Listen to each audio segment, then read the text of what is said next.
In the next 2 minutes, I want to talk to you about how practice is so important in improving our teaching.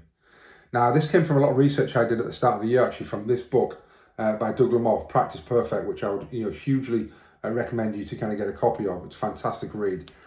And what it talks about really, and it really kind of gave me a bit of a light bulb moment, is that the very best performers in the world practice and practice and practice. And actually, practice isn't then just for the novice learners. Actually, what we hear about, certainly in terms of football, tennis, whether it's kind of musicians, that actually the very best are normally the last off the training field. They practice the most. So this is not just about practicing at the start of our teaching career, but continuing to practice all the way through.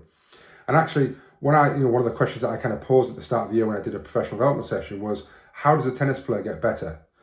Everyone generally uses the P word. They practice. Then I then say, how does a teacher normally get better?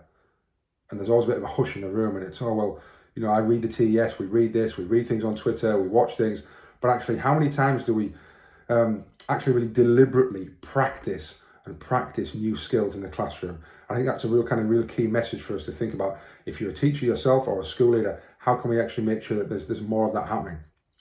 Also, what practice does is it makes things become far more automated and really habitual, which means that it lessens our cognitive load because we're not having to think about those skills. If you think about when you brush your teeth in the morning or you drive the car, you don't have to think about those things because they become automated.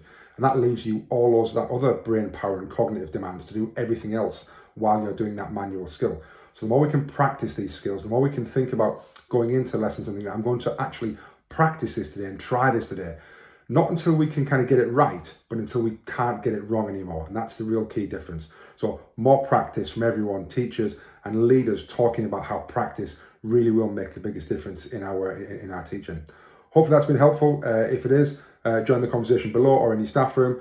Share it with people who you think might be useful. If you want to get your hands on that book, certainly something that opened my eyes to kind of thinking about how practice impacts on performance in any organisation.